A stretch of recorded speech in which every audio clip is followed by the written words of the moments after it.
Course angle of the bow now, 0. Down the throat. It's a bow shot.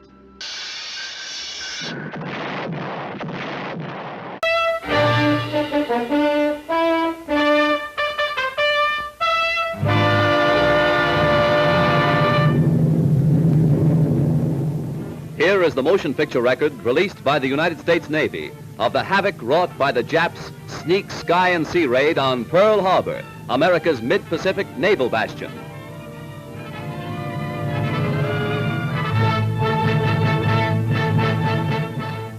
On December 7th, 1941, Japan, like its infamous Axis partners, struck first and declared war afterwards.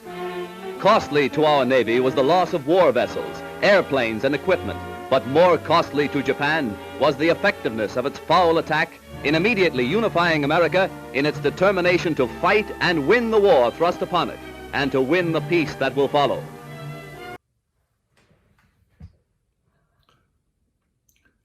Hello, YouTube online community. This is Rick, and this is the initial kickoff update for my entry into the Pearl Harbor group build, which is the U.S. Navy tugboat Hoga, YTB 146. I did do an intro video with a little bit of the history of this boat and its significance for Pearl Harbor, and I will put a link to that video at the end of this video or in the description below. But before we get to talking about it, a little bit of a mail call. Got a shop card from Old Tom, Rambler 69, and along with it, a really nice Christmas card.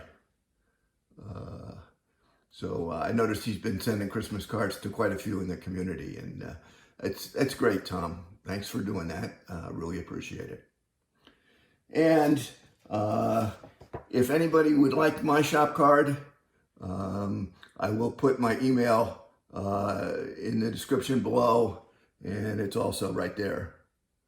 So if you'd like a card, just drop me an email with your mailing address, and we'll get that out.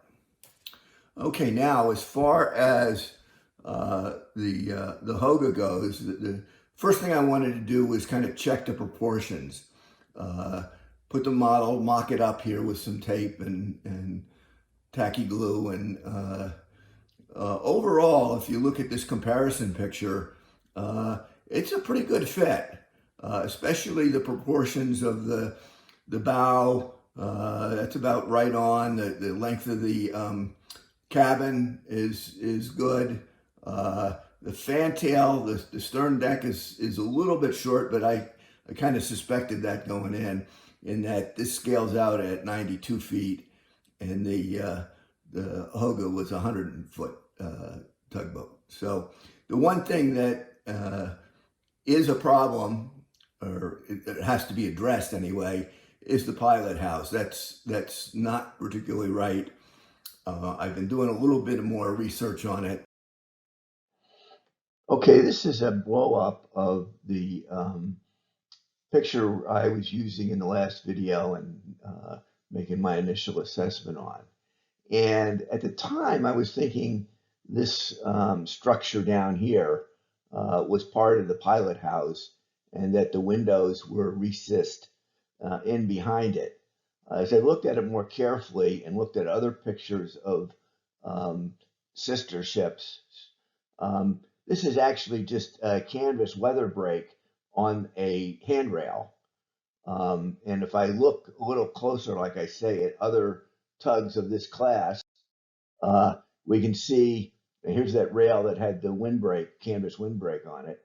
We've got a structure here that when I first saw it, I thought it was basically panels, that there was a panel on the side and then an angled panel and then straight across and then an angle on the other side. But as I looked at other pictures, it appears that it is a curved base, although I'm not sure whether the glass in the windows was a flat panel or whether it was curved also. Probably not even be able to determine that. But that's what the pilot house is going to look like. And as I said, that's the one feature that's going to require a little bit of scratch building and figuring out how we do that. There's another view. See the window. Windows look kind of like it's flat inserted in there on a curved windowsill, if you will. So let's go back to the bench here and take a look at how we might be able to do this. Okay, so let's look now at what I might be able to do with the pilot house.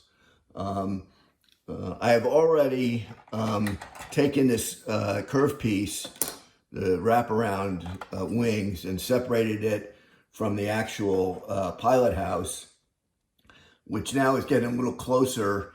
It's still too long. I'm going to have to shorten it up and figure out exactly how to do the front. We saw in the pictures that it's probably a curved base around and then windows above that.